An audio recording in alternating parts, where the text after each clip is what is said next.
Hello, good morning.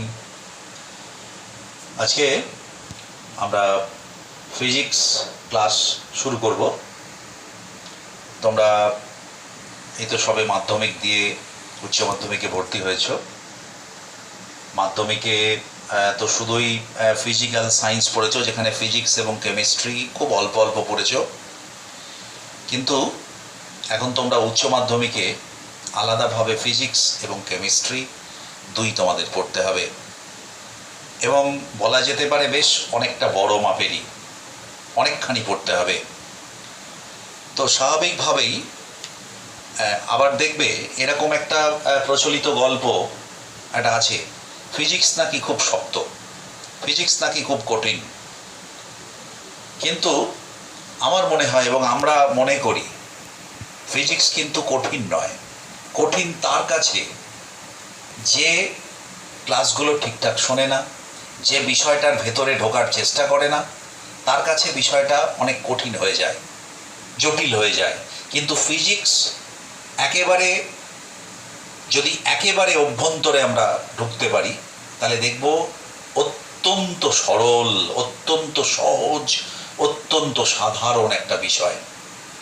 যে সাধারণ বিষয়গুলো প্রকৃতির মধ্যে বিরাজ করছে, যে নিয়মগুলো প্রকৃতির মধ্যে বিরাজ করছে, আসলে ফিজিক্স হলো প্রকৃতির নিয়ম। অনেক সময় আমরা ভুলক্রমে বলে থাকি যে ফিজিক্স এই আবিষ্কারক। অ্যাকচুয়ালি ফিজিক্সকে আবিষ্কার করা যায় না। ফিজিক্স কিন্তু আমাদের প্রকৃতির মধ্যে, আমাদের বিশ্ব ব্রহ্মাণ্ডের মধ্যে যে নিয়মগুলো রয়েছে, সেই নিয়মগুলোই হলো ফিজিক্স।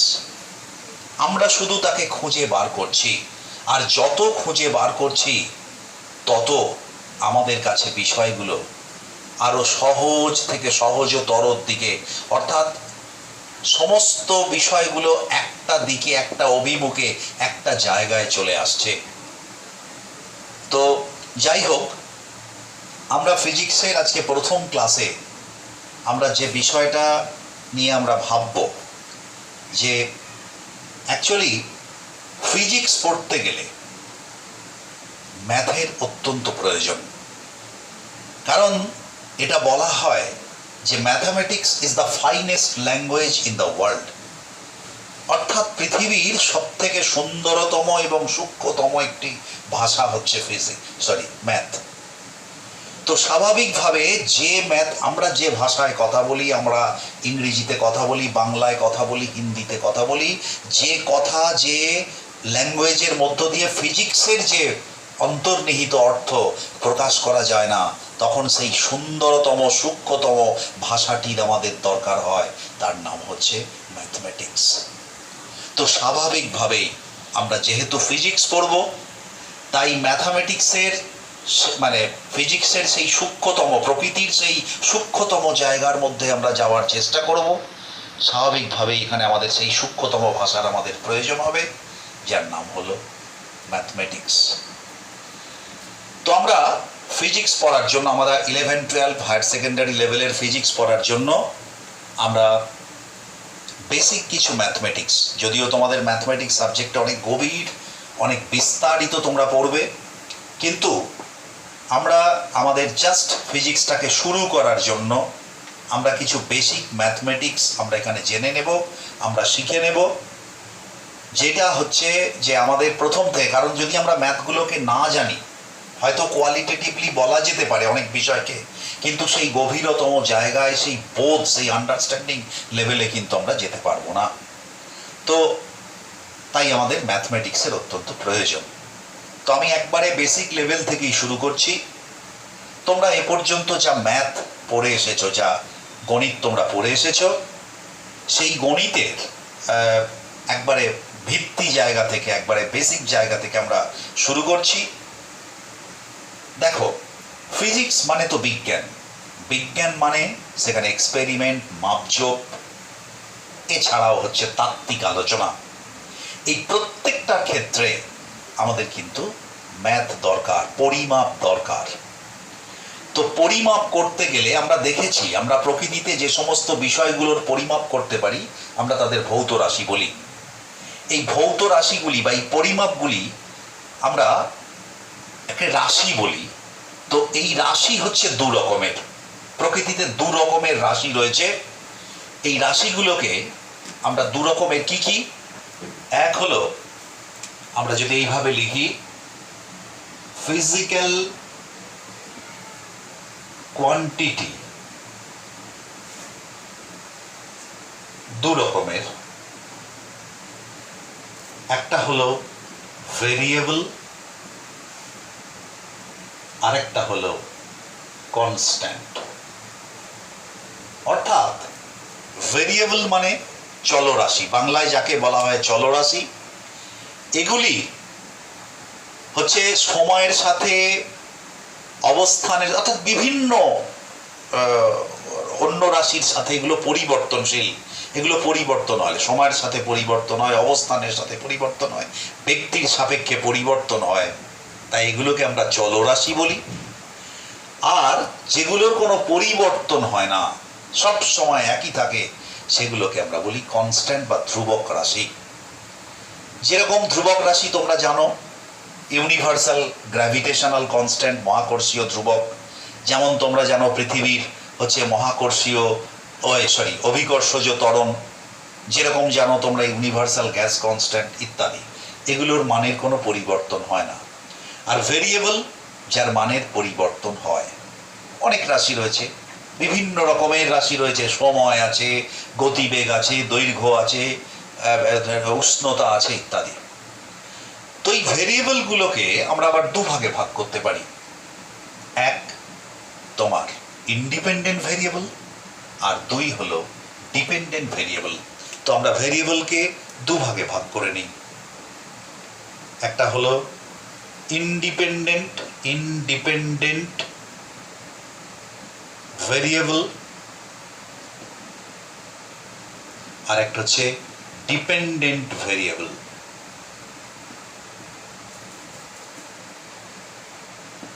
ইন্ডিপেন্ডেন্ট ভেরিয়েবল কোনগুলো? এখন ইন্ডিপেন্ডেন্ট ভেরিয়েবল বলে কিন্তু সেভাবে কিছু আলাদা করা কিছু নেই। আমার সুবিধা মতো আমি কখনো কাউকে ইন্ডিপেন্ডেন্ট করতে পারি, কখনো কাউকে ডিপেন্ডেন্ট করতে পারি। যে ভেরিয়েবলগুলিকে আমি আমার ইচ্ছে মতো আমি পরিবর্তন করে অন্য একটা রাশির পরিবর্তন লক্ষ্য করি, তাকে আমরা বলি, যেটা আমি নিজে পরিবর্তন করতে পারি, তাকে বলা হয় ইন্ডিপেন্ডেন্ট। আর এই ইন্ডিপেন্ডেন্টের ওপরেতে যে ডিপেন্ড করে থাকে তাকে বলা হয় ডিপেন্ডেন্ট। যেমন ধরো আমি যদি লিখি y = 2x + 5, তার মানে x কে যদি আমি ইন্ডিপেন্ডেন্ট ধরি, তার মানে x এর মানটাকে আমি আমার মতো করে পরিবর্তন করতে পারি, আর তার ফলে বিভিন্ন x এর মানের জন্য y এর মানটাও হচ্ছে বিভিন্ন বিভিন্ন হবে। তাই আমরা x কে বলতে পারি ইন্ডিপেন্ডেন্ট ভেরিয়েবল, y কে বলতে পারি আমরা ডিপেন্ডেন্ট ভেরিয়েবল। এখন এরকমও উল্টোটাও হতে পারে, যদি আমরা x দিয়ে y কে প্রকাশ করি তখন আবার উল্টোটা হতে পারে। অর্থাৎ ডিপেন্ডেন্ট ইন্ডিপেন্ডেন্ট ব্যাপারটা কিন্তু সম্পূর্ণ আমাদের ওপর, আমরা কি কাজ করতে চাইছি, কি করতে চাইছি তার উপর নির্ভর করছে। যেমন ধরো তোমরা ক্লাস 9-এ পড়েছো, যে দেখবে এই সময় এবং বেগ সময়, এই যে বেগ আর সময় দুটো ভৌত রাশি, এর মধ্যে একটা ডিপেন্ডেন্ট একটা ইন্ডিপেন্ডেন্ট। তার মানে আমরা যদি এখানে আবার একটা ব্যাপার আছে যে সময়কে কিন্তু আমি আমার মতো করে পরিবর্তন করতে পারি না, আবার কোনো কোনো ক্ষেত্রে স্পেসিফিক টাইম আমরা করতে পারি। তাহলে সময়ের পরিবর্তনের সাথে সাথে বেগের যদি পরিবর্তন হয়, তাহলে সময়কে বলবো আমরা ইন্ডিপেন্ডেন্ট ভেরিয়েবল, আর বেগকে বলবো আমরা ডিপেন্ডেন্ট ভেরিয়েবল। তো আমরা এইভাবে ফিজিক্যাল কোয়ান্টিটিগুলোকে আমরা এইভাবে ভাগ করতে পারি। তো এই যে আমরা একটা লেখার একটা জিনিস দেখালাম, y = 2x + 5, অঙ্কের ক্ষেত্রে এইটা লেখার একটি বিশেষ ধরনের নিয়ম আছে। সেটা হচ্ছে এরকম, যে যদি ধরো x যদি ইন্ডিপেন্ডেন্ট ভেরিয়েবল হয় আর y যদি ডিপেন্ডেন্ট ভেরিয়েবল হয়, তাহলে পরে আমরা এইভাবে লিখতে পারি যে fx, তার মানে y = fx, y = fx, আমরা এটা লিখলাম। তার মানে কি? তার মানে হলো y x এর ওপর ডিপেন্ড করে, একে অঙ্কের ভাষায় বলা হয় y is a function of x, y is a function of x। তো আমরা এটাকে y is equals to fx এইভাবে প্রকাশ করতে পারি। তো এইরকম বিভিন্ন মানে এটা হচ্ছে শুরু। তো এইভাবে আমরা ফিজিক্যাল কোয়ান্টিটিকে আমরা ডিপেন্ডেন্ট এবং ইন্ডিপেন্ডেন্ট ইত্যাদি আমরা এইভাবে ভাগ করতে পারি। তো এবারে আমি যে জিনিসটা বলবো সেটা হচ্ছে, ধরো আমি এটা মুছে দিচ্ছি, তোমরা নিশ্চিত নোট করে নিয়েছো, আমি এটা মুছে দিচ্ছি।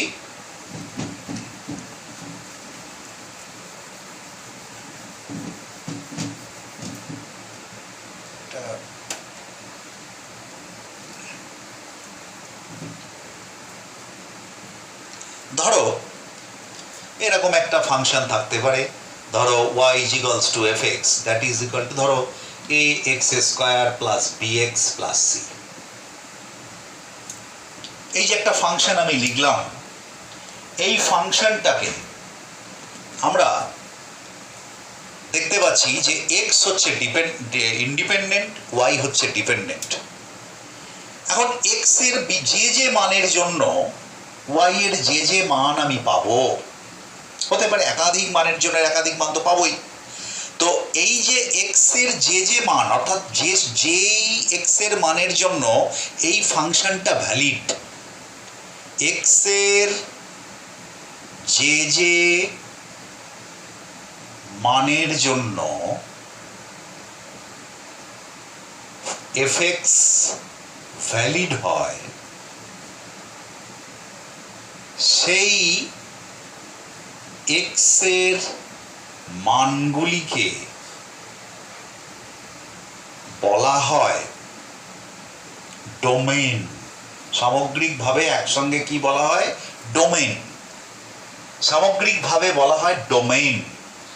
আর যে x এর যে মানের জন্য y এর যে মান পাওয়া যায় তাকে বলা হয় রেঞ্জ। এই ফাংশনের কি বলা হয়? x এর যে মানের জন্য y এর যে মান পাওয়া যায় সেই y এর মানকে বলা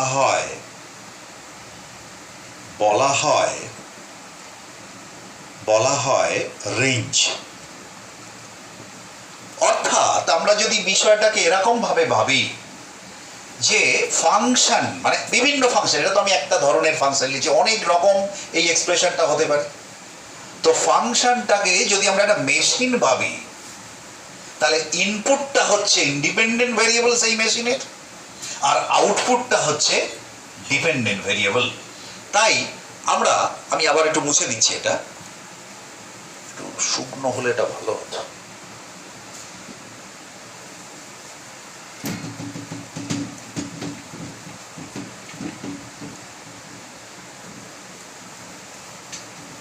আমরা যদি এটাকে এরকম ছবির সাহায্যে প্রকাশ করি, এটা হচ্ছে সেই মেশিন fx, এদিকটাকে বলা হয় ইনপুট, আর মেশিন থেকে যেটা বেরিয়ে আসছে সেটাকে আমরা বলি আউটপুট। তাহলে ইনপুটের মধ্যে ডোমেইন রয়েছে, তাহলে দিস ইজ ডোমেইন, ইনপুটে যে ভ্যালুগুলো আসছে। আর আউটপুটের এটাকে আমরা কি বলবো? রেঞ্জ। এটাকে আমরা বলবো রেঞ্জ। জাস্ট একটা ফাংশন হচ্ছে এরকম। এখন আমি তোমাদের এখানে x square plus b x plus c ইত্যাদি যে কোনো বিভিন্ন ধরনের, সেটা আবার দেখো তোমরা ইতিমধ্যে দেখবে ত্রিকোণমিতি পড়েছো, তোমরা অ্যালজেব্রা পড়েছো, অন্যান্য বিষয় পড়েছো, সমস্তভাবেই কিন্তু ফাংশনকে প্রকাশ করা যায়। তো বিভিন্ন ধরনের ফাংশন আছে, সেই বিষয়ের মধ্যে আমি কিন্তু আর যাব না। এইবার আমি যে বিষয়গুলো, অর্থাৎ আমরা ফিজিক্স পড়তে গেলে, একটু শুকনো যদি এটা পাওয়া যায়, আমরা ফিজিক্স পড়তে গেলে যে বিষয়গুলোকে আমরা এখানে পেতে পারি, মানে আমাদের লাগবে, সেই বিষয়গুলোকে আমি একটুখানি এখানে লিখছি। দেখো যে বিষয় আমরা এখানে পাবো সেটা হচ্ছে যেমন ধরো আমরা যে যে বিষয়গুলোকে একটু করে জানবো আর কি,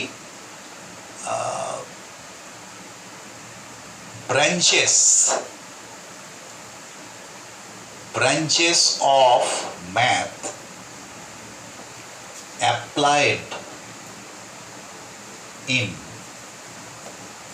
HS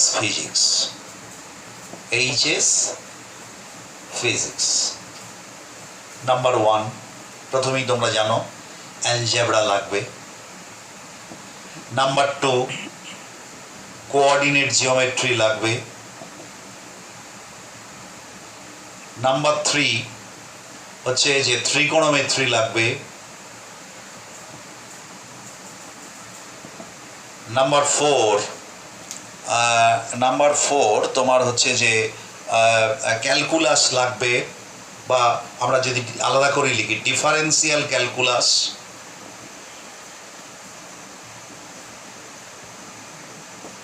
আর নাম্বার 5 ইন্টিগ্রাল ক্যালকুলাস।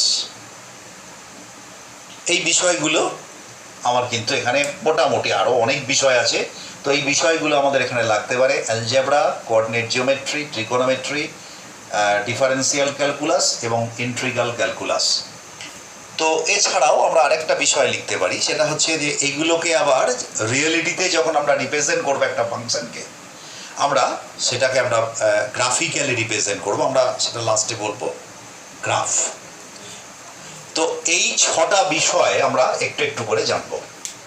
প্রথমে হচ্ছে অ্যালজেব্রা, তারপরে কোঅর্ডিনেট জিওমেট্রি, তারপর হচ্ছে ট্রিকোনোমেট্রি, ডিফারেন্সিয়াল ক্যালকুলাস, ইন্টিগ্রাল ক্যালকুলাস এবং গ্রাফ। তো এই বিষয়গুলোকে আমরা একটু করে জানতে শুরু করব। প্রথমে আমরা অ্যালজেব্রা নিয়ে কথা বলবো। এখন দেখো, তোমরা ক্লাস 6 থেকেই অ্যালজেব্রা সম্পর্কে কম বেশি সবাই জানো। অ্যালজেব্রা আমরা দেখেছি, আমরা অ্যারিথমেটিক অর্থাৎ পাটিগণিত থেকে যখন আমরা অ্যালজেব্রার দিকে গেলাম, তখন কিন্তু আমরা দেখলাম যে ম্যাথামেটিক্সের অর্থাৎ অঙ্কের বিস্তারটা অনেক বেড়ে গেল, অর্থাৎ আরও অনেক বিস্তারিতভাবে আমরা ম্যাথামেটিক্স অনেক সহজভাবে আমরা ম্যাথামেটিক্স করতে পারছি। তো সেই অ্যালজেব্রার শুরু থেকে আমি বেশি ইয়েতে যাব না, আমরা জাস্ট কয়েকটা জিনিস সম্পর্কে আমরা এখানে একটুখানি জেনে নেব, যেগুলো আমাদের এখানে লাগবে। আর তাছাড়া বেসিক নলেজে ধরো a + b এর হোল স্কোয়ার, a - b এর whole square, a square - b square, a + b এর হোল কিউব, এগুলো তোমরা জানো, সুতরাং এগুলো নিয়ে আমি কোনো কথা বলবো না। আমি জাস্ট আমাদের এখানে যে আরেকটু হায়ার এজ, আরেকটু যে ম্যাথামেটিক্সগুলো লাগবে সেগুলো আমি প্রথমে তোমাদের বলবো। যেমন আমি বলি যে অ্যালজেব্রা পার্টে যে অংশগুলো আমরা এখানে দেখব। আচ্ছা, অ্যালজেব্রার মধ্যে আমাদের কি কি লাগতে পারে? এলজেবিআর algebra 1, linear equation. 2, quadratic equation.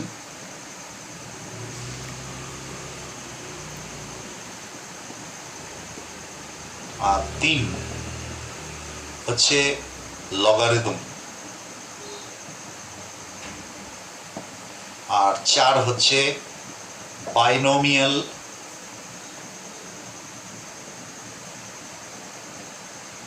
Theorem. এই 4টে জিনিস আমরা একটুখানি জেনে নেব। Linear equation, quadratic equation, logarithm and binomial theorem. প্রথমে আমরা লিনিয়ার ইকুয়েশন সম্পর্কে বলবো। এখন তোমরা নিশ্চিতভাবেই বুঝতে পারো যে ইকুয়েশন কি। ইকুয়েশন কথাটা হচ্ছে ইকুয়াল থেকে, অর্থাৎ ইকুয়েশনের বাংলা হচ্ছে সমীকরণ, এবং সমীকরণ মানে হলো যেখানে সমতা, অর্থাৎ ডিপেন্ডেন্ট এবং ইন্ডিপেন্ডেন্ট ভেরিয়েবলের মধ্যে যদি একটা নির্দিষ্ট সমতা বজায় থাকে, নির্দিষ্ট রিলেশন থাকে, যেখানে একটা সমতা যুক্ত হয়, তাকে আমরা ইকুয়েশন বলি। তো সেই ইকুয়েশনকে আমরা দুটো ইকুয়েশন এখানে পড়ব, linear equation and quadratic equation. Linear equation দেখবে তোমরা অলরেডি জানো, নামটা হয়তো পরিচিত নয় হয়তো তোমরা, কিন্তু লিনিয়ার ইকুয়েশন তোমরা জানো। লিনিয়ার ইকুয়েশন কি না, যেখানে একটা মাত্র হচ্ছে আননোন ভেরিয়েবল থাকবে, একটা মাত্র আননোন ভেরিয়েবল থাকবে, তার একটা রিলেশনশিপ যেখানে থাকবে, একটা ইকুয়েশন তৈরি করা যাবে, সেটা হচ্ছে লিনিয়ার ইকুয়েশন। এটা হচ্ছে সব থেকে সহজ লিনিয়ার ইকুয়েশন। যদি দুটো আননোন ভেরিয়েবল থাকে তাহলে সেক্ষেত্রে কিন্তু আমাদের দুটো ইকুয়েশনের দরকার হয়। যদি তিনটে আননোন কোয়ান্টিটি থাকে তাহলে ততগুলো অর্থাৎ তিনটে আমাদের ইকুয়েশনের দরকার হয়। অর্থাৎ লিনিয়ার ইকুয়েশন, আমি একটা জাস্ট এক্সাম্পল দিয়ে তোমাদের বলছি, আমি এটা মুছে দিচ্ছি, তোমরা নিশ্চিত লিখে নিয়েছো এটা।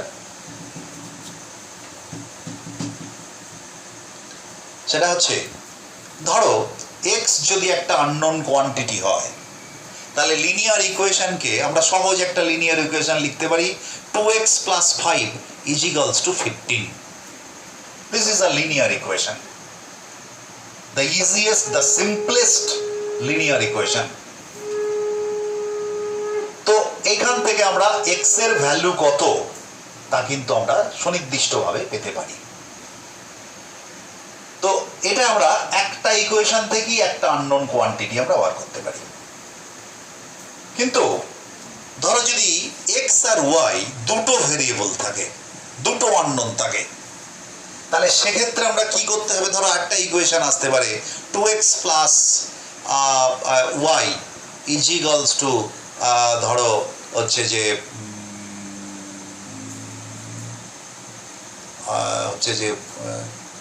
7 আর 2x সরি এক্স, আচ্ছা x plus y is equals to হচ্ছে 2 4 7 5 1 6। আমরা যদি এই ইকুয়েশনটা থাকে তাহলে এই ইকুয়েশন থেকে আমরা কিন্তু দেখো দুটো আননোন কোয়ান্টিটি এক্স এবং ওয়াই, তাহলে এক্স এবং ওয়াই দুটো আননোন কোয়ান্টিটি থেকে আমরা বা ইকুয়েশন থেকে আমরা বার করতে পারি। তোমরা নিশ্চিত এর মধ্যে জানো, এর মধ্যে অপনয়ন পদ্ধতি আছে, এর মধ্যে হচ্ছে পরিবর্ত পদ্ধতি, সাবস্টিটিউশন মেথড, বিভিন্ন ধরনের বজ্র গুণন পদ্ধতি, বিভিন্ন পদ্ধতিতে আমরা এই সমাধানগুলো করে থাকি।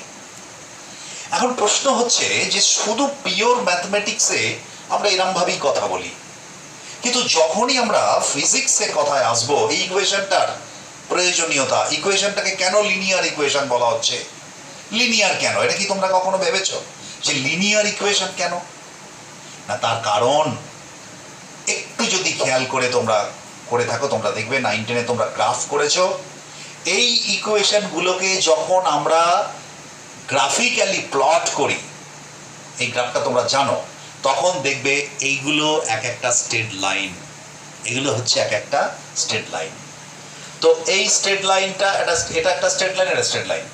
এখন প্রশ্ন হচ্ছে যে এই যে এখানে একটাই স্ট্রেট লাইন হবে, এখানে কিন্তু দুটো স্ট্রেট লাইন হবে, এবং এই দুটো স্ট্রেট লাইন যেখানে ইন্টারসেক্ট করবে, যেখানে হচ্ছে ছেদ করবে, সেই ছেদ বিন্দুটা মানে কি? ছেদ বিন্দুটা দুটোই ছেদ করেছে, তার মানে দ্য কমন পয়েন্ট, তার মানে this point belongs to number 1 equation আর নাম্বার 2 ইকুয়েশন। তার মানে দুটো ইকুয়েশন কি স্যাটিসফাই করছে, তার মানে এক্স আর ওয়াই এর ভ্যালু হচ্ছে সেইটা, সেই দুটো ভ্যালু যেখানে হচ্ছে এই ইকুয়েশন দুটোকে স্যাটিসফাই করছে। তো এই ধরনের ইকুয়েশন আমরা কিন্তু পড়েছি অলরেডি, আমরা এগুলো সম্পর্কে জানি। আমরা এরপরে এগুলোকে গ্রাফিক্যালি কিভাবে রিপ্রেজেন্ট করা যায় আমি সেইগুলো কিন্তু এরপরে বলবো। তো এরপরে আমরা যে বিষয়টা একটু নতুন, যদিও হয়তো তোমরা ইতিমধ্যে এগুলো নিয়ে কেউ কেউ পড়েছো বা তোমরা তোমাদের সেকেন্ডারি ম্যাথের সিলেবাসে পড়বে, তো সেই জায়গাটা আমি বলবো quadratic equation. This is very important, এটা কিন্তু অত্যন্ত একটা গুরুত্বপূর্ণ একটা বিষয়, একটু মন দিয়ে শুনবে তোমরা। Quadratic equation, quadratic equation. আমার লেখাগুলো কি তোমরা বুঝতে পারছো? লেখাগুলো বুঝতে পারছো? তো কোয়াড্রেটিক ইকুয়েশন এর বাংলা হচ্ছে দ্বিঘাত সমীকরণ। দ্বিঘাত তার মানে দুটো ঘাত। তোমরা নিশ্চিত জানো ঘাত মানে হচ্ছে শক্তি। একটা হচ্ছে বীজগাণিতিক রাশিতে তার তিনটে জিনিস থাকে। ধরো আমি যদি লিখি 2x টু দি পাওয়ার 5, এখানে এই 2টাকে বলা হয়, এটা যদি একটা গোটাটা একটা রাশি হয় তাহলে এই 2টাকে আমরা বলবো এর সহগ, এক্সটাকে বলবো বেস বা নিধান, আর এই 5টাকে বলবো ঘাত বা শক্তি, পাওয়ার।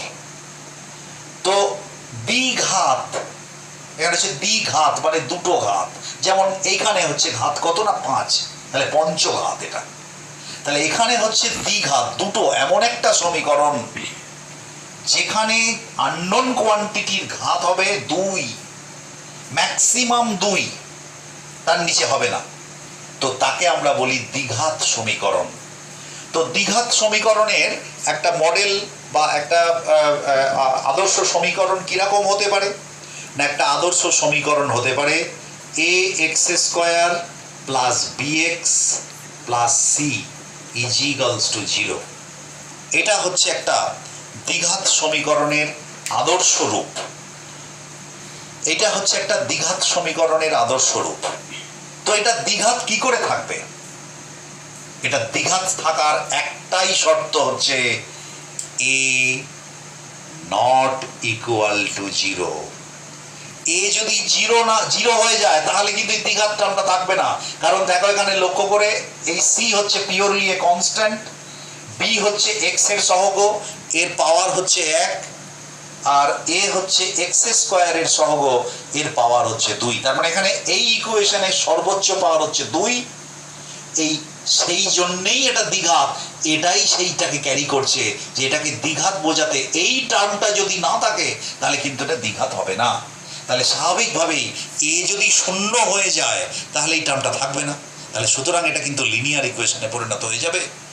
অর্থাৎ এটাকে দ্বিঘাত থাকতে গেলে এটা কিন্তু এই এটাকে 0 হওয়া চলবে না।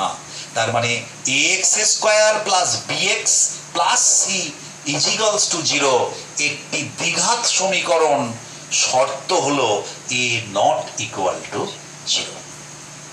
এই হচ্ছে একটা দ্বিঘাত সমীকরণ।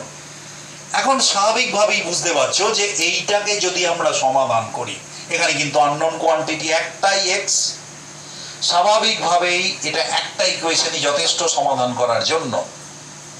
তো একটা ইকুয়েশনকে, এটাকে যদি আমরা সমাধান করি, আমরা আমার মনে হয় অনেকেই জানি আমাদের সমাধান করার সবথেকে সহজ পদ্ধতি আমরা ক্লাস 9 বা 10-এ আমরা পড়ে ফেলেছি, সেটা হচ্ছে শ্রীধরাচার্যের পদ্ধতি।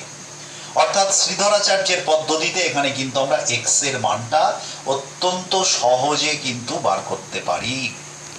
কি শ্রীধরাচার্যের সমাধান না, সেখানে আমাদের বেরিয়েছিল x ইজিক্যালস টু, কি বেরিয়েছিল, -b plus minus root over b² minus 4ac by 2a। x is equals to -b plus minus root over b² minus 4ac by 2a। এটা ছিল সমাধান। এখন দেখো, তোমরা জানো, তবু আমি বলছি এর কারণ এই জায়গাটা অত্যন্ত ইম্পর্টেন্ট।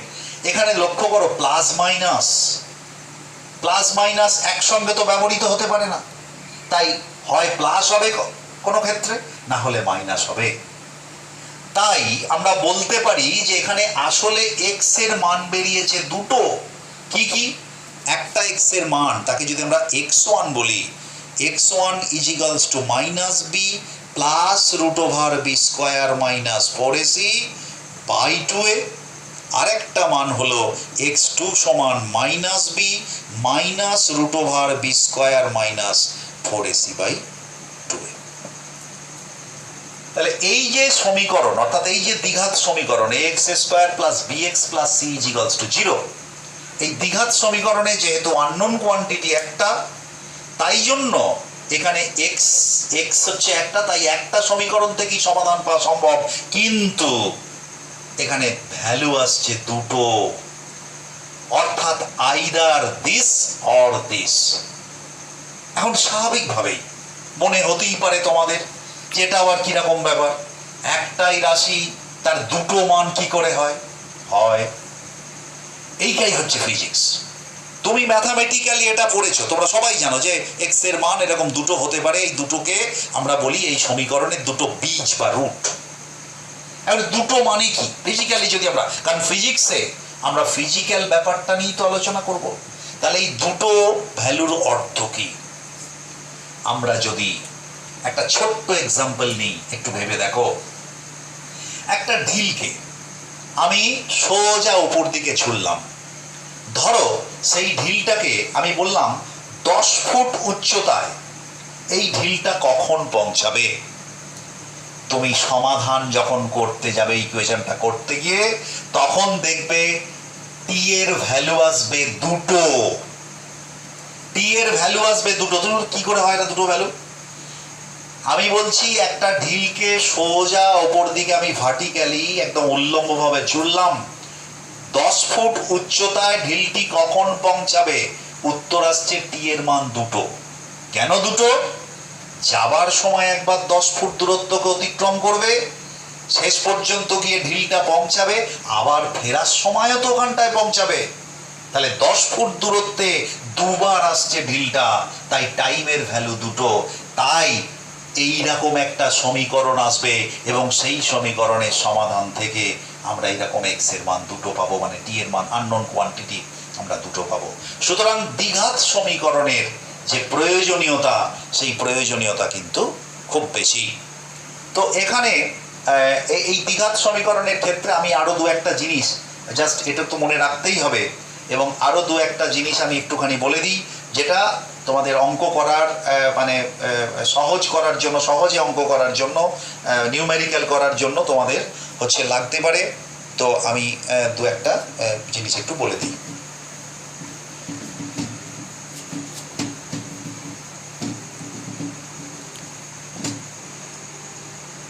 প্রথম কথা হচ্ছে যে তাহলে একটি আদর্শ দ্বিঘাত সমীকরণ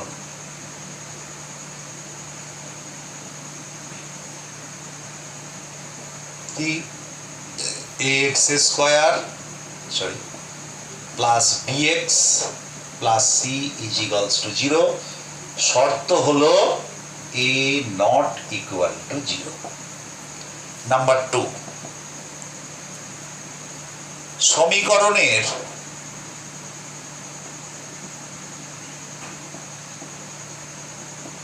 দুটি বীজ হলো, বীজ বাংলা ইংরেজিতে বলা হয় রুট, দুটি বীজ হলো x1 is equals to minus b plus root over b square minus 4ac by 2a, আরেকটা হলো x2 সমান minus b minus root over b square minus 4ac by 2a।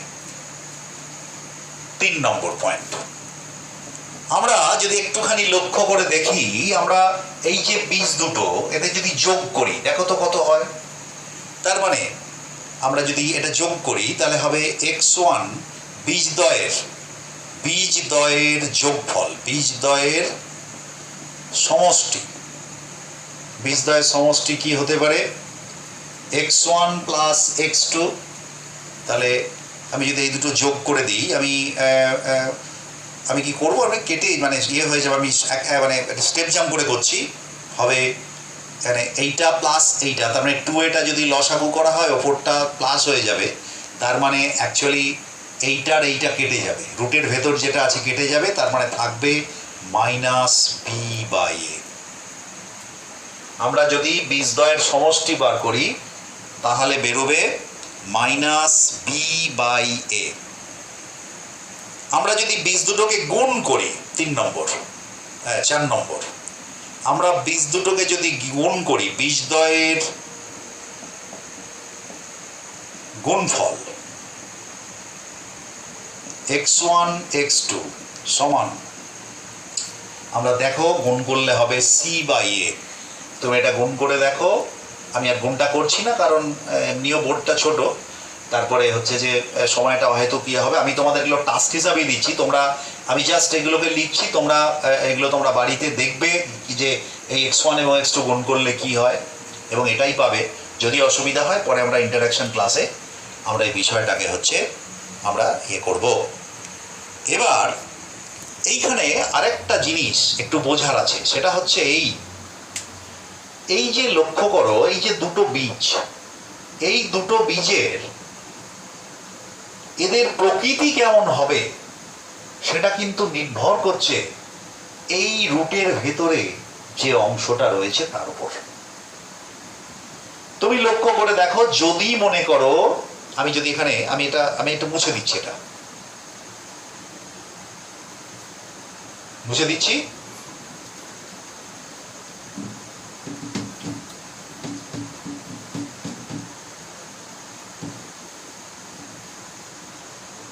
আমি একবারে লিখছি x সমান minus b plus minus root over b square minus 4ac by 2a। দেখো, if b square is greater than 4ac, তাহলে কি হবে? Then b square minus 4ac is equals to positive. তার মানে বীজ দুটো বাস্তব বীজ হবে, রিয়েল। এই রিয়েল তার মানে নিশ্চিত এমন কিছু হতে পারে যেখানে অবাস্তব হবে। এখন অবাস্তব সম্পর্কে এখনো তোমরা জানো না, তোমরা জানবে করে। আমি জাস্ট একটু আইডিয়া দেব, কারণ এই নিয়ে তোমাদের ম্যাথের একটা গোটা চ্যাপ্টারই পড়তে হবে, যেখানে হচ্ছে কাল্পনিক সংখ্যা এবং হচ্ছে যে জটিল সংখ্যা তোমাদের পড়তে হবে।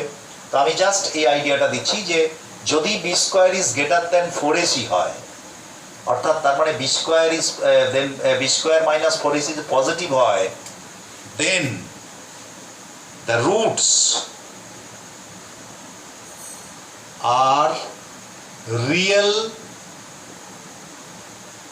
And unequal. অসমান, দুটো বাস্তব হবে এবং অসমান হবে। এক নম্বর, if b square is equals to 4ac হয়, তাহলে কি হবে? then b square minus 4ac is equals to 0। b square সমান যদি 4ac হয়, তাহলে b square এই গোটাটা 0 হয়ে যাবে। তার মানে এই টার্মটা থাকবেই না। তার মানে তখন কি হবে না, দুটোর হবে তোমার, এইটা থাকবে না, মানে মাইনাস বি বাই 2a। তার মানে then the roots are equal and real। আর 3 নম্বরে, if b square less than 4ac যদি হয়, তাহলে কি হবে? then b square minus 4ac is equals to negative। রুটের ভেতর নেগেটিভ, তোমরা এটা নিশ্চিতভাবেই আগে শোনোনি। রুটের ভেতর নেগেটিভ আসা মানেই এটা একটা কাল্পনিক সংখ্যা হয়ে যায়। তাই এই বিষয়টা আমরা গভীরে যাব না, কারণ এই মুহূর্তে আমাদের এটা লাগবেও না। তাই আমরা বলতে পারি যে যদি এটা হয়, অর্থাৎ বি স্কোয়ার মাইনাস 4ac যদি নেগেটিভ হয়, then the roots are imaginary।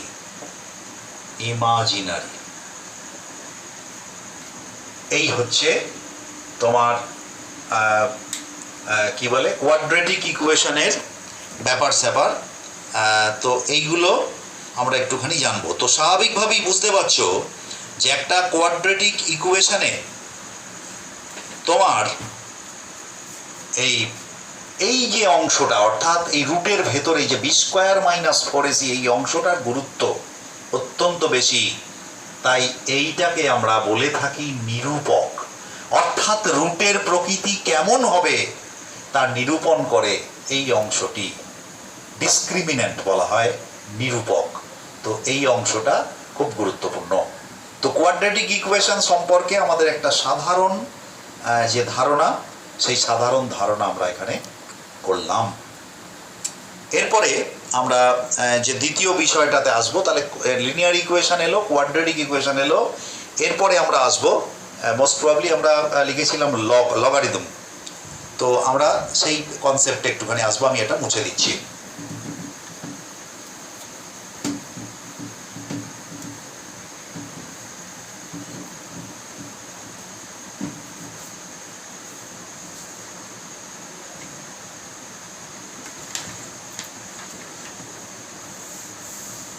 আচ্ছা, প্রথমত বলি যে লগারিদম, এমনি দেখবে আমাদের মুখে শুনতে, তোমরা তো পড়েওছো 9-এ বা 10-এ আছে লগ। এই লগ কথাটার পুরো কথাটা হচ্ছে logarithm, LOGA, logarithm, RITHM, logarithm. Logarithm কথাটা এর আবিষ্কর্তা হলেন জন নেপিয়ার। জন নেপিয়ার এই লগারিদম কথাটা আবিষ্কার করেছিলেন। তো সংক্ষেপে একে বলা হয় লগ, সংক্ষেপে আমরা একে বলি লগ। আসলে কোনো একটা মানে অ্যাকচুয়ালি লগ হচ্ছে যে একটা প্রকাশভঙ্গি, ম্যাথের একটা প্রকাশভঙ্গি। আমরা ধরো আমরা একটা যদি এক্সাম্পল নিই, ছোট্ট এক্সাম্পল, তো সেটা হচ্ছে এরকম, মনে করো 2 to the power 3 is equals to 8. 2 to the power 3 is equals to 8. তার মানে আমরা এটাকে কি বলি? এটাকে বলি বেস।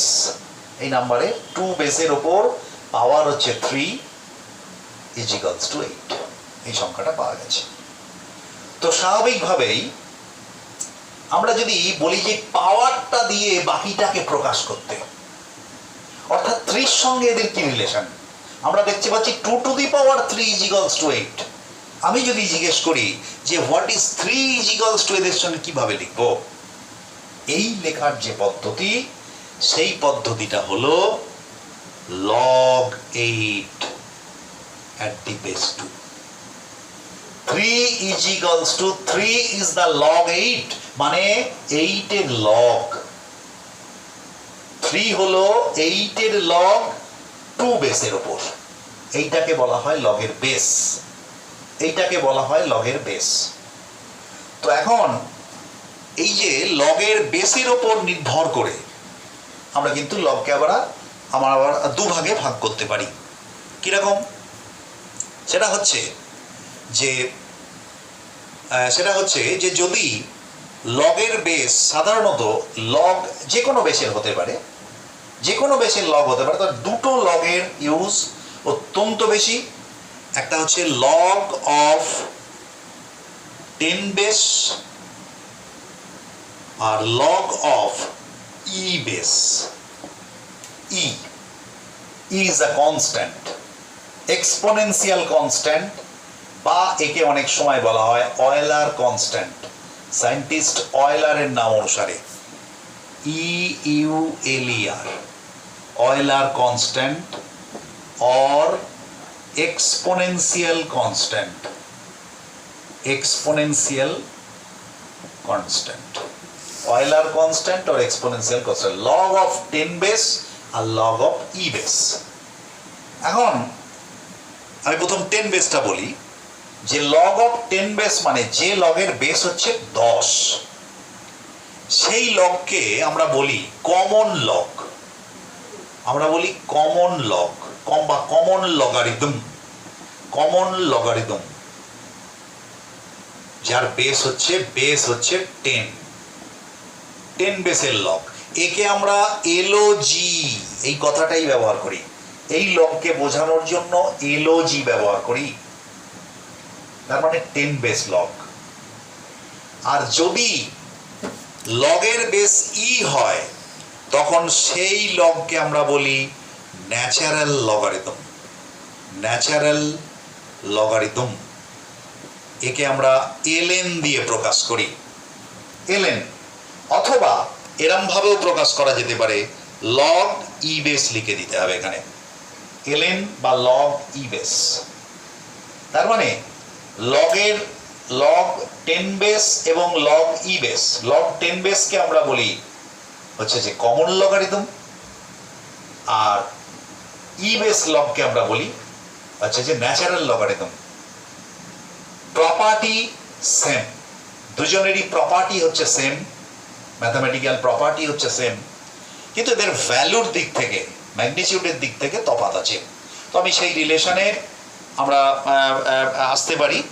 তো আমি শুধু একটা কথাই বলবো যে এখানে এই যে এই টার্মটা আমি এক্ষুনি খুব বেশি আমি কিছু বলতে পারবো না, তবু আমি জাস্ট একটুখানি তোমাদেরকে বোঝানোর কথা বলবো যে ব্যাপারটা কি। লগ 10 বেস ঠিক আছে, টা কীরকম জিনিস। হচ্ছে আচ্ছা একটা কাজ করি, আমরা একটা কাজ করি, এই পর্যন্ত থেকে আমরা একবার বাইনোমিয়াল থিওরেমের দিকে যাই, তারপরে আবার এখানে ব্যাক করব। কারণ টা বুঝতে গেলে আমাকে একটুখানি অন্য জিনিস বোঝার প্রয়োজন আছে, বাইনোমিয়াল থিওরেমটা একটু বোঝার প্রয়োজন আছে। তো সেই জন্য আমরা লগারিদমটা আপাতত এই পর্যন্ত করে আমরা ফিরে যাচ্ছি বাইনোমিয়াল থিওরেম, অর্থাৎ আমাদের অ্যালজেব্রা চ্যাপ্টারের যে পরের অংশ ছিল, অর্থাৎ বাইনোমিয়াল থিওরেম। আমি এটা বুঝছি।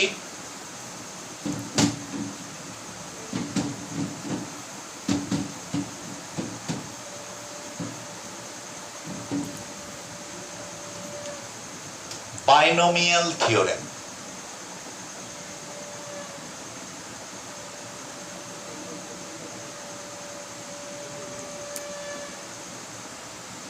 তোমরা নিশ্চিতই জানো যে বাইনোমিয়াল, বাই মানে হচ্ছে দুই, অর্থাৎ কোনো একটা বীজগাণিতিক এক্সপ্রেশনে, অ্যালজেব্রাইক এক্সপ্রেশনে যদি দুটো পদ থাকে তাহলে সেই মানে সেই পুরো রাশিমালাটাকে আমরা বলি বাইনোমিয়াল।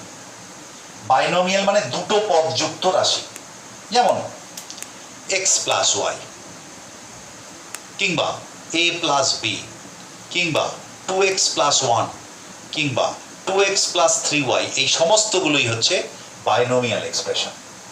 অর্থাৎ এগুলো সব এক একটা বাইনোমিয়াল। বাই মানে দুই। এবার এর ওপর তোমরা যখন আরো পরে ম্যাথমেটিক্স করবে দেখবে পলিনোমিয়াল, অর্থাৎ যেখানে একাধিক হচ্ছে যে পদ থাকবে। তো বাইনোমিয়াল এক্সপ্রেশন, বাইনোমিয়াল থিওরেম অর্থাৎ একটা দ্বিপদযুক্ত রাশি, দ্বিপদযুক্ত রাশি, তাকে যদি আমরা এক্সপ্রেস করি, আমরা যদি হচ্ছে যে তাকে মানে একটা কনসাইজ ফর্মে আছে, একটা কনসেন্ট্রেটেড ফর্মে আছে, তাকে যদি আমরা এক্সপ্যান্ড করি তাহলে কি ধরনের বিষয়গুলো আসবে সেটাই আমাদের আলোচ্য বিষয়। যেমন আমি একবারে সহজ তোমাদের বলি যে ধরো এক্স প্লাস ওয়াই, এটা যদি হোল টু দি পাওয়ার 1 হয়, এটা মানে এটাই যেটা ছিল সেটাই, অর্থাৎ এক্স প্লাস ওয়াই থাকবে। এবার যদি এক্স প্লাস ওয়াই এর হোল টু দি পাওয়ার 2 হয়, অর্থাৎ হোল স্কোয়ার, তোমরা সবাই জানো যে এটা আমরা লিখব x square plus 2xy plus y square. এবার যদি x plus y whole to the power 3 হয়, তাহলে আমরা সবাই জানি আমরা কি লিখব, x cube plus 3x square y plus 3xy square plus y cube. এবারে যদি মনে করো এক্স প্লাস ওয়াই এর হোল টু দি পাওয়ার 4 হয়, তখনই কিন্তু তোমাদের অঙ্কের কলম কিন্তু থেমে যাবে। অনেকে হয়তো করতে পারো যে এক্স প্লাস ওয়াই এর হোল স্কোয়ার তার আবার হোল স্কোয়ার, কিন্তু এটাকে সরাসরি করার ক্ষেত্রে আমরা কি করব, সেই থিওরেমটাই কিন্তু আমরা জানবো। অর্থাৎ এক্স প্লাস ওয়াই এর whole to the power 5, x plus y whole to the power 6, x plus y whole to the power 100, আমরা এটাকে এক্সপ্যান্ড করব কি করে, এর কি ফর্মুলা আছে আমরা একটুখানি দেখে নেব। আমরা সেই ফর্মুলাটা কিন্তু এখান থেকেই বার করব। একটা জিনিস এখানে লক্ষ্য করার বিষয়, দেখো তো, যখন আমরা এক্স প্লাস ওয়াই এর হোল টু দি পাওয়ার 1 লিখছি, তাকে এক্সপ্যান্ড করলে কটা পদ পাওয়া যাচ্ছে, দুটো। আমরা যখন এক্স প্লাস ওয়াই এর হোল টু দি পাওয়ার 2 লিখছি, তখন একে এক্সপ্যান্ড করলে কটা পদ পাওয়া যাচ্ছে দেখো তো, তখন পদ পাওয়া যাচ্ছে তিনটে, একটা দুটো তিনটে। আমরা যখন এক্স প্লাস ওয়াই এর হোল টু দি পাওয়ার 3 করছি, তখন কটা পদ পাওয়া যাচ্ছে দেখো তো, একটা দুটো তিনটে চারটে। অর্থাৎ এখান থেকে একটা সহজ নিয়ম আমরা বার করতে পারি যে এই হোল স্কোয়ার মানে হোল টু দি পাওয়ার যত থাকবে, পাওয়ারের মান যা, পদের, এটাকে এক্সপ্যান্ড করলে পদের সংখ্যা হবে তার থেকে এক বেশি। তার মানে 1 থাকলে 2, 2 থাকলে 3, 3 থাকলে 4, 4 থাকলে 5, 6 থাকলে 7, অর্থাৎ 1 করে বেশি হবে। কিন্তু এটা কি সবসময় সত্যি? না, এটা কিন্তু সবসময় সত্যি নয়। এটা সেখানেই সত্যি যদি হচ্ছে যে এই পদটা যদি পজিটিভ হয় এবং হোল নাম্বার হয়। আমরা এক্ষুনি আসবো আবার এই প্রসঙ্গে, আমি এটা একটু আগে বলে নিই, তারপরে আমরা নাম্বার সিস্টেমে natural number, rational number, irrational number, whole number ইত্যাদি বিভিন্ন ইন্টিজার এগুলো কাকে বলে আমরা কিন্তু একটুখানি জেনে নেব, কারণ এগুলো কিন্তু আমাদের লাগবে। আমরা প্রথম থেকেই দেখবে বিভিন্ন ক্ষেত্রে এগুলো কাজে লাগছে। সুতরাং এগুলোকে, আর এটাও বলছি আমি তোমাদের যে ভয় পাওয়ার কিচ্ছু নেই, অত্যন্ত সহজ। যদি প্রথম দিন থেকে সিরিয়াসলি, অর্থাৎ যদি কিচ্ছু না, মন দিয়ে একটু শোনো, মন দিয়ে শুনলেই দেখবে একদম পরিষ্কার জলের মতো সবকিছু হয়ে যাচ্ছে। আর যখনই তুমি মাঝখানে গ্যাপ হয়ে যাবে, তোমার কিন্তু লার্নিং গ্যাপ হবে, আর যত আমি এগিয়ে যাব তত কিন্তু এই গ্যাপটা বাড়তে থাকবে, ফলে অজানা অংশ আরো বেড়ে যাবে। তো আমি এই জায়গা থেকে আমরা একটা কনক্লুশনে আসতে চাইছি। আমরা একটা ছোট্ট জিনিস আমরা একটুখানি দেখে নেব। এখন ধরো আমি যদি তোমাদের একটা প্রশ্ন করি, ধরো 6টা ছেলে আছে, এই 6টা ছেলে তারা পরস্পরের সঙ্গে হ্যান্ডশেক করবে। মোট কতগুলো হ্যান্ডশেক হতে পারে? এই 6টা ছেলে যদি পরস্পরের সঙ্গে হ্যান্ডশেক করে তাহলে কতগুলো মোট হ্যান্ডশেকের সংখ্যা কত হবে? আমি যদি এটা বার করতে চাই তাহলে কিভাবে বার করব? এখন সাধারণ নিয়মে যদি তুমি বার করতে চাও তাহলে একজন বাকি 5 জনের সঙ্গে করলো, তারপরে দ্বিতীয় জন আবার এর সঙ্গে করলো, ওর সঙ্গে করলো, এরকম ভাবে একটা সংখ্যা বেরোবে। তা আমি ওই গভীরতা, এটা তোমরা পড়বে, তোমাদের ম্যাথমেটিক্সের যিনি টিচার তিনি পড়াবেন এই বিষয়টার নাম হচ্ছে কম্বিনেশন বা সমবায়। তো সেই সমবায় একটা ছোট্ট ফর্মুলা, আমি জাস্ট তোমরা এটাকে শুধু মেমোরাইজ করো, এটাকে খুব বেশি বোঝার এক্ষুনি দরকার নেই, পরে বুঝতে পারবে। এখন কাজ চালানোর মতো আমরা ফিজিক্সটাকে এগিয়ে নেওয়ার জন্য আমরা জাস্ট এই জিনিসটাকে করব। সেটা হচ্ছে কম্বিনেশনকে আমরা সি একটা ইয়ে দিয়ে প্রকাশ করি, আমরা এরকম ভাবে বলি NCR। NCR মানে কি? n সংখ্যক বস্তু যদি প্রতিবারে r সংখ্যক করে নেওয়া হয় তাহলে কত ভাবে নেওয়া যাবে? এর উত্তর হচ্ছে NCR। আমি আবার বলছি, আমার হাতে n সংখ্যক বস্তু আছে, সেখান থেকে যদি আমি প্রতিবারে r সংখ্যক বস্তু নিই তাহলে পরে কতগুলো তাদের সমবায় হতে পারে। তার মানে আমি এখানে যে প্রশ্ন করেছিলাম যে 6 জন ব্যক্তি আছে, 6 বয়েজ, আর হ্যান্ডশেক করতে কজন লাগে? 2 জন। তাহলে অ্যাট এ টাইম কজন করে নেব? 2 জন করে। তাহলে 2 বয়েজ অ্যাট এ টাইম, তার মানে 2 জন করে আমরা একবারে নিচ্ছি, মোট 6 জন আছে। তাহলে হ্যান্ডশেকের সংখ্যা কত হবে? আমরা একবারে সহজ এই ফর্মুলায়, অর্থাৎ 6C2।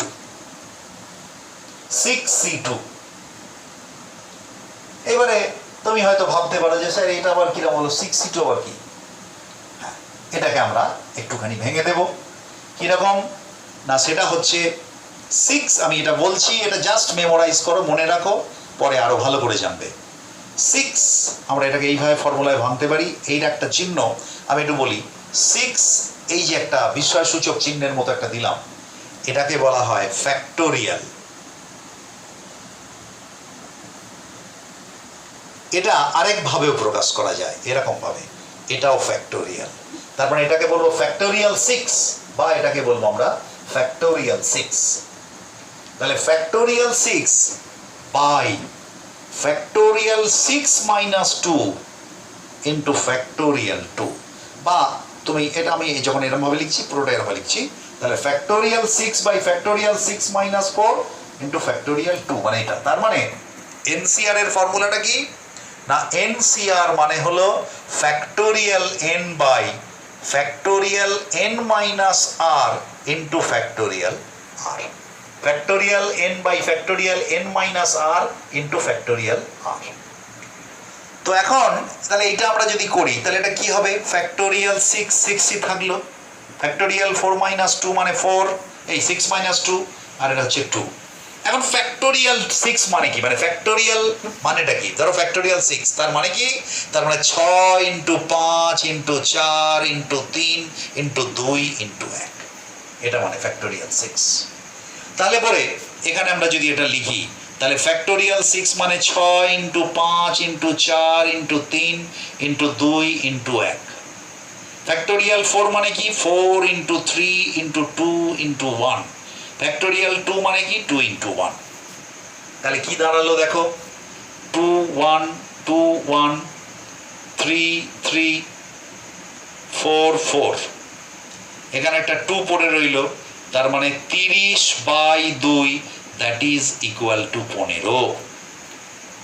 তার মানে কি হলো না, 6 জন বালক তারা যদি পরস্পরের সঙ্গে হ্যান্ডশেক করে, মানে 2 জন করে লাগে, তাহলে মোট হ্যান্ডশেকের সংখ্যা, মানে এটা সমবায়, মোট কতগুলো হ্যান্ডশেক করতে হবে না 15টা। তার মানে 6c2 মানে হচ্ছে 15, 6c2 মানে হচ্ছে 15। তো এইটা আমরা ওখানে কাজে লাগাবো, অর্থাৎ সেই যে আমরা একটু আগে লিখেছিলাম বিভিন্ন পাওয়ারের যে এক্সপ্রেশনগুলো সেগুলো আসছে। আশা করি তোমরা এটা বুঝতে পেরেছো, একটু লিখে নাও। আমি পরের অংশে চলে যাব, পরের অংশে মানে ওইটাকে আবার ব্যাক করে নিয়ে আসবো, আমি এটা মুছে দিচ্ছি, কেমন?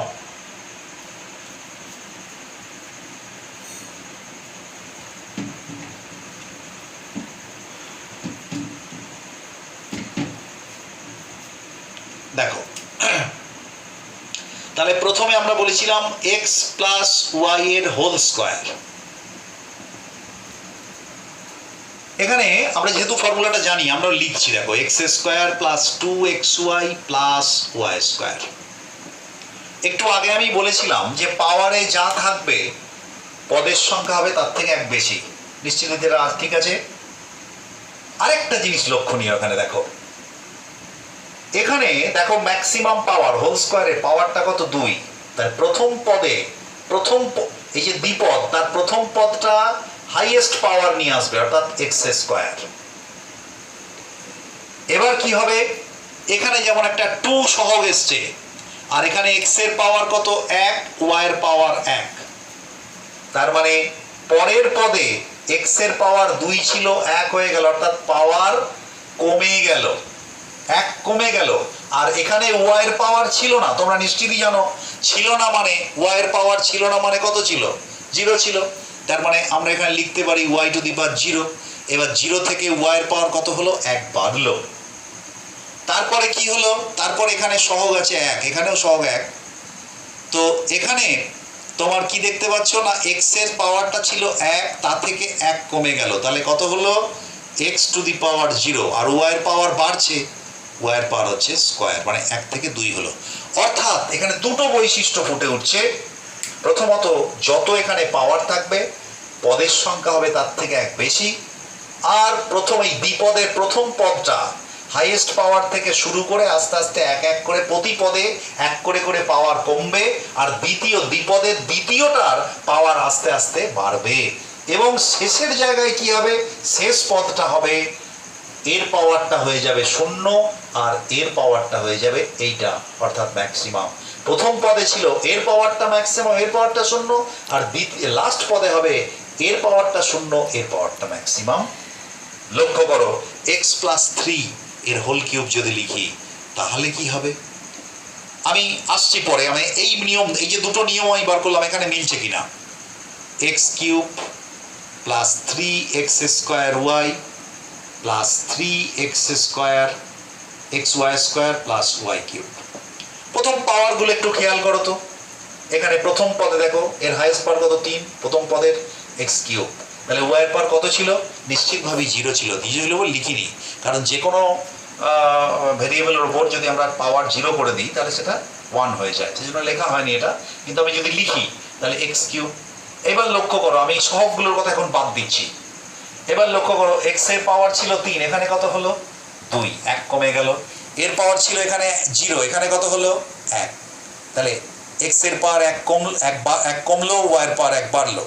পরের পদে কি হচ্ছে, এর ছিল 2 হলো কত 1, এর ছিল 1 হলো কত 2, পরেরটায় কত হবে, এর ছিল 1 তাহলে কত হয়ে যাবে, এর পাওয়ার হয়ে যাবে 0, মানে 1 কমবে, মানে এক্সটা তো কমছে, আর y কিউব স্কয়ার ছিল 2 ছিল 3 হয়ে গেল।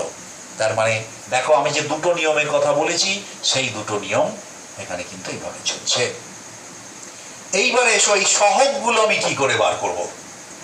এই সহগগুলো বার করার জন্যই আমাদের এনসিআর ফর্মুলাটার দরকার। আমি এই দুটো ফর্মুলাকে আমি এনসিআর ফর্মুলা দিয়ে লিখছি, দেখো লক্ষ্য করে। প্রথম হচ্ছে এক্স প্লাস ওয়াই এর হোল স্কয়ার। 1 ঘন্টা হয়নি তো? হয়ে গেছে। কমপ্লিট? কতক্ষণ হয়েছে? Just 1 minute. 1 ঘন্টা 1 মিনিট হলো। আচ্ছা, তাহলে আজকে আমি এখানে শেষ করছি।